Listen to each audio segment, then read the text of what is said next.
बिस्मिल्लाहिर्रहमानिर्रहीम। अस्सलाम वालेकुम डियर स्टूडेंट्स। हम डिस्कस कर रहे हैं क्रिस्टल्स के बारे में।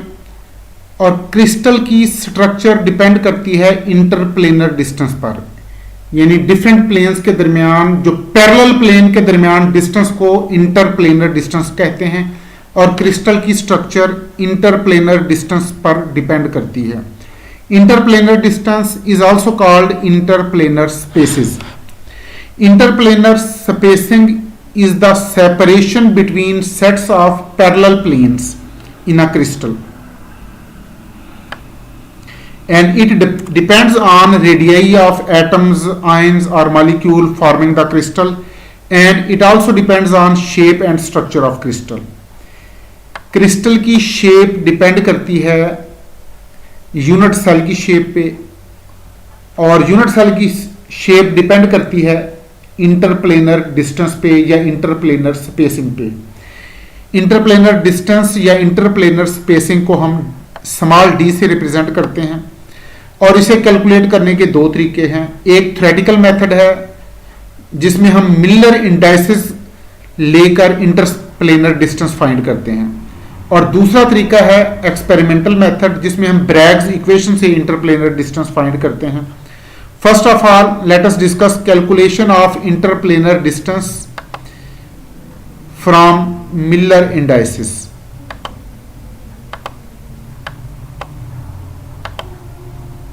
Calculation of interplanar distance or interplanar spacing from Miller indices. This is the relationship between Miller indices and interplanar distance. इस इक्वेशन में d इंटरप्लेनर डिस्टेंस है, H K L these are Miller indices, A B C represent करता है length of edge को, X axis के along edge की length को small a से रिप्रेजेंट करते हैं, वाई एक्सिस के इलांग एज की लेंथ को स्मॉल बी से रिप्रेजेंट करते हैं, और जी एक्सिस के इलांग लेंथ ऑफ एज को स्मॉल सी से रिप्रेजेंट करते हैं। तो हम स्टार्ट करेंगे interplanar distance of cubic system. और आपको पता है कोई भी यूनिट सेल हो, यूनिट सेल क्यूबिक भी, सिंपल भी हो सकता है, बॉडी सेंटर्ड हो सकता है, फेस सेंटर्ड हो सकता है, एंड सेंटर्ड हो सकता है, लेकिन हम डिस्कस करेंगे सिंपल केस यानी सिंपल यूनिट सेल को। And simple unit cell is also called primitive unit cell. First of all primitive cubic unit cell को हम डिस्कस करेंगे।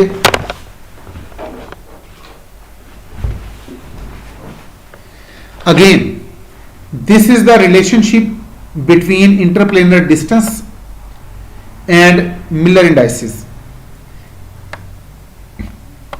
सिंपल यूनिट सेल के लिए, इस क्यूबिक सिस्टम के लिए ए बी सी की वैल्यू सेम है, यानी तीनों एज की लेंथ सेम है, इसलिए उनके स्केयर की वैल्यू भी सेम होगी। अब इस इक्वेशन में, let this is equation number 1, इसमें ए बी सी तीनों की जब वैल्यू सेम है तो हम बी की जगह और सी की जगह ए स्केयर पुट कर सकते हैं। इसके बाद आप इस इक्वेशन का एलसीएम लें और फिर इसको इन्वर्ट कर दें। ये हमने इन्वर्ट किया। अब चूंकि हमें d की वैल्यू चाहिए है, we will take square root on both sides, और ये इंटरप्लेनर डिस्टेंस की वैल्यू आ गई फॉर सिंपल क्यूबिक सिस्टम और for primitive cubic system. It mean आपको लेंथ ऑफ एज का पता हो और मिलर इंडाइसेस की वैल्यू का पता हो, we can calculate interplanar distance. Second one, now we will calculate interplanar distance in primitive tetragonal unit cell. Again, let us take this basic equation. ये equation किसी भी सिंपल यूनिट सेल के लिए हो सकती है, चाहे वो cubic simple cubic unit cell हो, सिंपल टेट्रागोनल यूनिट सेल हो, या सिंपल ऑर्थोरोम्बिक यूनिट सेल हो। और टेट्रागोनल सिस्टम में दो एज की लेंथ सेम होती है, तीसरे की डिफरेंट होती है। We can say A is equal to B but B is not equal to C. It means square of a and b are same but square of c is different. अब इस equation में हम b की जगह भी a put करेंगे क्योंकि a और b की वैल्यू सेम है. अब ये इक्वेशन हमारे पास इस फॉर्म में आ जाएगी. अब हम इस इक्वेशन का एलसीएम लें.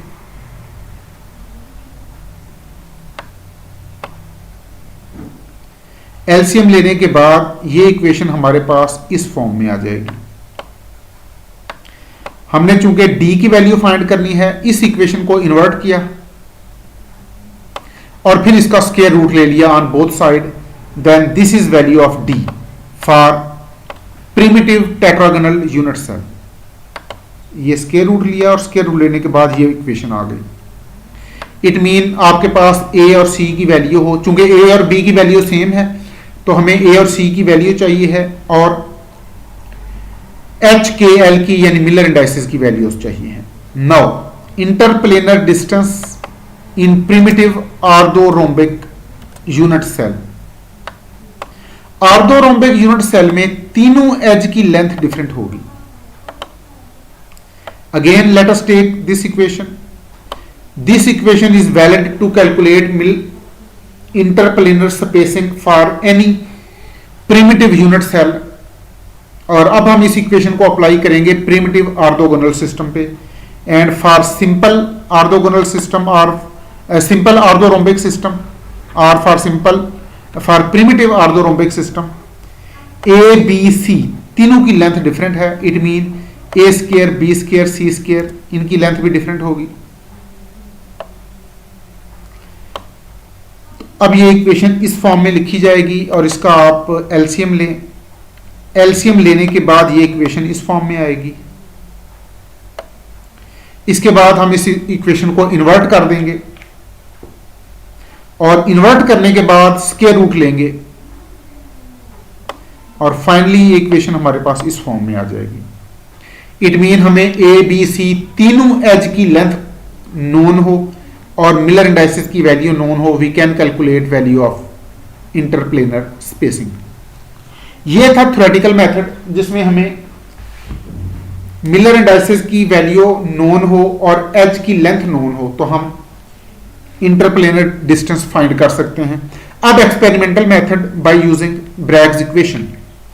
Bragg's equation was proposed by Sir William Henry Bragg and his son Sir William Lawrence Bragg. दोनों बाप बेटा थे और हिस्ट्री में ये यूनिक केस है कि इन दोनों ने नोबेल प्राइज हासिल किया एक ही टाइम पे. Both were physicist and mathematician. 1915 में 1915 में फिजिक्स का नोबेल प्राइज इन दोनों बाप बेटे को मिला. दोनों को सर का खिताब मिला. And this is the unique case in the history where father and son shared Nobel Prize. Sir William Henry Bragg and his son Sir William Lawrence Bragg. This was Bragg equation. 2d sin theta equal to n lambda.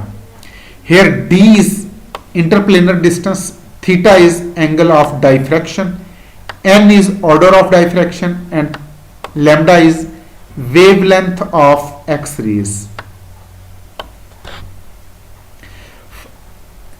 n represent करता है order of diffraction को. For first order diffraction we will write n equal to 1 and for second order diffraction we will write n equal to 2. lambda is wavelength of X-rays and theta is angle of diffraction. From Bragg's equation we can calculate interplanar distance from this equation. इस equation में 4 parameter है. Interplanar distance, angle of diffraction, order of diffraction and wavelength of X rays. इन 4 में से 3 parameter की value known हो तो आप चौथे की वैल्यू फाइंड कर सकते हैं.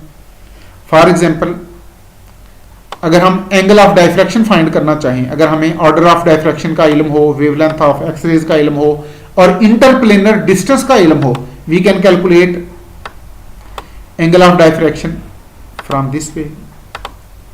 इस इक्वेशन का हम दोनों साइड्स पे साइन इनवर्स लें, टेकिंग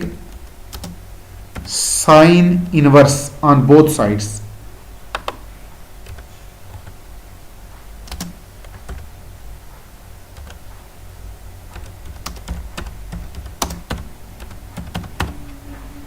तो साइन इनवर्स लिया तो angle of diffraction is this one. Similarly अगर हमें थीटा, डी और एन का पता हो, we can calculate wavelength. Similarly we can calculate wavelength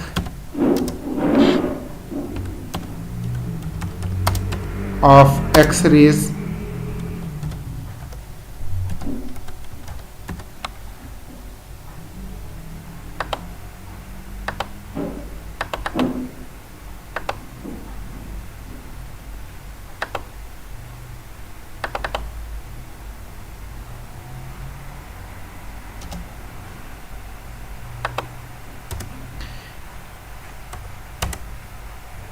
and we can also calculate order of diffraction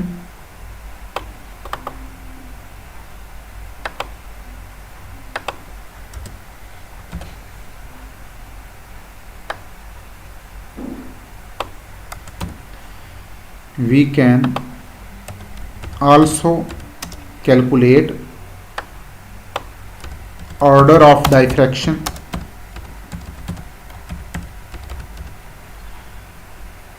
अब n को यहाँ लगा दें और वेवलेंथ को यहाँ ले आए।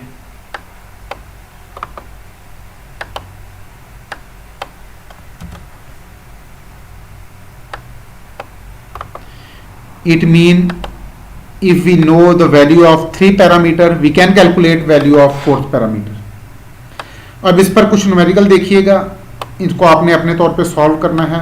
First of all find interplanar spacing in simple tetragonal system.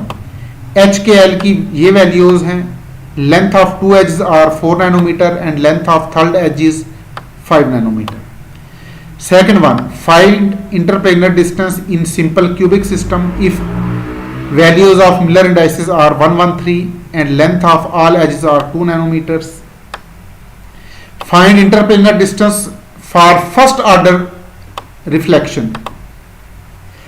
यहां पर डायफ्रैक्शन का प्रोसेस चूंकि रिफ्लेक्शन से मिलता है इसलिए बाज बुक्स वाले इसको रिफ्लेक्शन भी कहते हैं।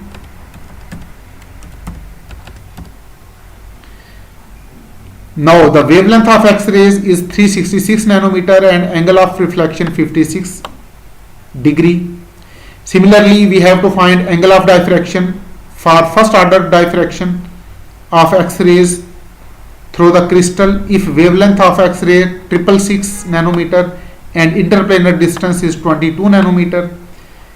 फाइनली हमें वाइस इंडाइसिस की वैल्यू गिवन है 1 infinite half, infinite half half, half half 1 and infinite 1 1। ये वाइस इंडाइसिस की वैल्यूज हैं, इनको आप मिलर इंडाइसिस में कन्वर्ट करें और फिर इंटरप्लेनर डिस्टेंस फाइंड करें in case of cubic system. Thank you very much dear students, अपना ख्याल रखिएगा। अल्लाह हाफिज।